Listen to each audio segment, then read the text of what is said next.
Welcome again one and all to the channel. Today I'm going to cover one of, if not the most contentious subject the Dragon Ball fandom has ever had to discuss. That being whether or not Gohan was the strongest in the Cell games, going strictly off the manga and the supplementary material covering said portion of the story. Now with the ground rules established, let's begin. Firstly, we need to cover some basis prior to talking about Gohan, this being Goku with respect to the statements, feats, and the narrative at this point regarding him. Goku in his mastered Super Saiyan form exceeds the strength of Grade 2 Vegeta, and even Grade 3 Trunks when he reveals half his strength to Master Korin. Now we move on to Goku's performance against Cell and the statements that are said to or about Goku in relation to Perfect Cell. For starters, Korin still thinks that Cell is stronger than Goku. Master Roshi, watching the fight, says Goku can't win. The Z-Fighter spectating say that Goku will definitely lose is even further supported by Goku saying he probably can't beat Cell after seeing Cell for the first time. Beyond this though, Cell was very confident that he can beat Goku even if he had eaten the Senzu Bean. The fact that he would allow Goku to regain his strength with the Senzu Bean is all too clear that Cell doesn't perceive Goku as a threat, but instead someone that can entertain him and have fun. He's holding back to ensure an enjoyable battle, of course. He tells Goku that battles where the fighters are relative in strength are the peaks of entertainment. He says this after Goku goes full power, of course. This thoroughly demonstrates Goku could not beat Cell. Also, we don't see Cell's true strength until he fights Super Saiyan 2 Gohan, a power so tremendous that Goku is in shock. Goku deep down knew that Cell wasn't going all out in their battle. Now, let's move on to Gohan.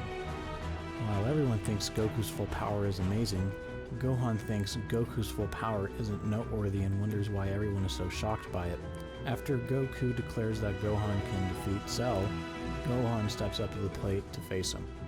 When Gohan powers up to full power, it shocks everyone, even visibly affecting someone as narcissistic, prideful, and arrogant as Vegeta. Vegeta also has seen Goku's full power, and his reaction to that didn't seem nearly as tilted in comparison. Cell even acknowledges that Goku's declaration wasn't a bluff. Despite Cell going for the kill, Gohan is able to defend against Cell's barrages of attacks like nothing. Cell even needs his true speed, uses an attack that he considers overdoing it, and even so can't kill Gohan. This should demonstrate that Gohan is stronger than Goku, further proving Goku's statement about Gohan being the only person who can defeat Cell to be true. Once Gohan gets back up from Cell's attack, he starts telling Cell that the battle is pointless, that he doesn't like fighting like his father, and that he doesn't want to take anyone's life, not even someone as heinous as Cell. Something definitely worth bringing up is what the guides say about Gohan at this point in time. Firstly, starting out with the most recognized, Daizenshuu calls Gohan reluctant in the same picture, backing up the notion that Gohan not having any real intention of fighting and or killing Cell. The second piece of evidence being a page from Dragon Ball Forever, saying Gohan feels the fight is pointless and that he even tries to persuade Cell to back out from wanting to fight Gohan enraged.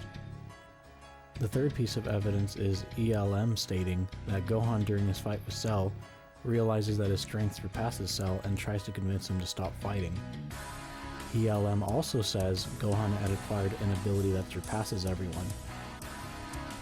After a short and fairly one-sided battle between Perfect Cell and Gohan, Cell realizes that he can't beat Gohan and resorts to self-destructing and taking the Earth with him. As luck would have it, Cell survives, regenerates, and teleports back to Earth stronger with his instant transmission technique. Super Perfect Cell then goes on to kill Trunks and is about to kill Vegeta, until Gohan intervenes by intercepting the attack and breaking his arm in the process. When all things look grim, all hope seems lost in Gohan and in the fate of the Earth. Goku reaches out to Gohan, he tells Gohan he can win and that he shouldn't give up. Cell states that he's gathered enough ki to destroy the entire solar system with a Kamehameha wave. Gohan states that his power is less than half. This is confirmed by ELM as well. As we know, in order to use your ki effectively, there are three components that need to be present. The three pieces are energy, courage, and right-mindedness. As we can see, Gohan is scared and is doubtful of himself due to the circumstances that have fallen upon himself, his friends, as well as all the people on Earth. We can comfortably say that Gohan lacked two of the most essential components of his ki control and or energy output. Goku talks to Gohan into firing an all-out Kamehameha like Cell's Kamehameha that was stated to have been unleashed with all of his might by Goku sensing his energy, and ELM confirming Cell had in fact put all of his power into the Kamehameha. Some might even try to say that Goku was literally there and was giving Gohan energy. This couldn't be further from the truth, since every time we see energy being transferred, we see orbs of energy and or ki being sent to the character in question. So no, Goku did no such thing, and ELM and Dragon Ball Forever state that it's merely an image of Goku, and that it's meant to be symbolic of Goku attempting to help Gohan. It would be a logical contradiction. It would be like saying X is in said time space and X is not in said time space. Here's a truth table for you logic nerds interested in that. Goku is either encouraging, inspiring, and or offering guidance to a nerfed, depressed, doubtful, and less than half-powered Gohan, going into what the guides say about this. Daizenshu 2 states, Goku's encouragement is what helped Gohan defeat Cell. Super Exciting Guide states, Goku inspired Gohan to release all of his power. Dragon Ball Forever states, Goku gives Gohan words of encouragement. Referring to Daizenshu yet again, it states Gohan was able to release his ki at once with Goku's advice. Once more going to Daizenshu, it says that Gohan was able to beat Cell with Goku's encouragement. Now let's tackle the notion of Gohan being weaker than Super Perfect Cell. When people say Super Perfect Cell was stronger than Gohan when he returned to the battlefield, the appropriate response would be, if you mean a docile Super Saiyan Gohan, we'd be in agreement, or something to that effect, because immediately upon Cell returning, Gohan reclaims the title of strongest upon transforming into Super Saiyan 2. Even ELM agrees despite Cell coming back stronger, Super Saiyan 2 Gohan's superiority is incontestable. Going over the definition of incontestable, the first is by Britannica defining incontestable as not able to be doubted or questioned.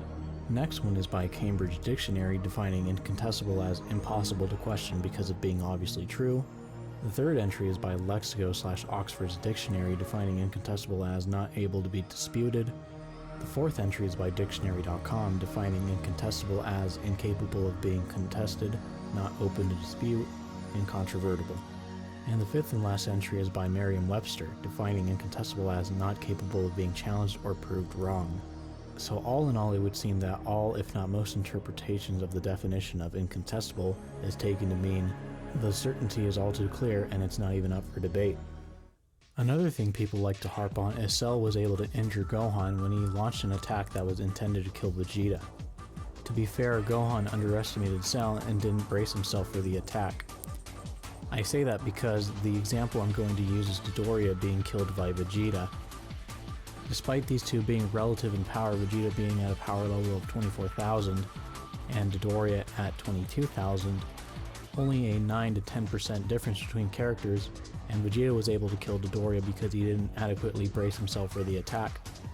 Not to mention that he was afraid and fear can impact someone's power, but to what extent we don't know, and was killed because his defenses were vulnerable. Another thing worth bringing up is the battle between Vegeta and Zarbon. Vegeta maintaining his power level at 24,000 and Zarbon slightly below him at 23,000. Only a 4% difference between two fighters, and when Zarbon goes to blast Vegeta, Vegeta sees the attack, stands his ground, and deflects the blast, so Gohan getting injured by Cell's blast isn't representative of Gohan's placement in the Cell Saga hierarchy, since this isn't anywhere near his full power. The next thing people like to bring up is Cell overpowering Gohan during the Kamehameha Wave struggle. People don't realize the significance behind why this is happening. The pro tanto reasons as to why Gohan was incapable of using his full power against Cell are the following. The first is that he's worried about the well-being of the planet, as Goku pointed this out towards the end of the Cell and Gohan's beam struggle, and the second being that Gohan is holding back and is hesitating to use his full power. Something important to mention is Gohan is less than half of his strength at the moment.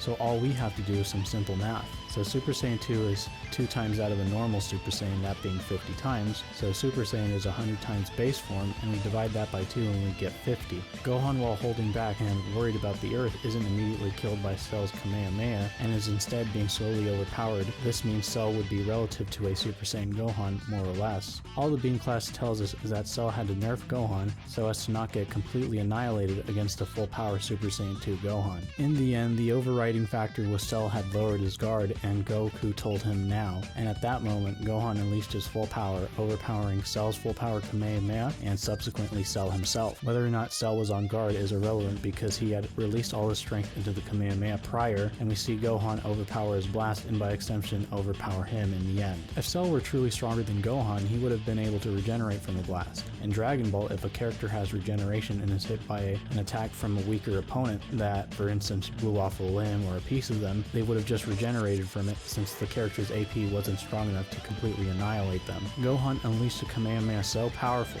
that Cell's regenerative ability had become irrelevant.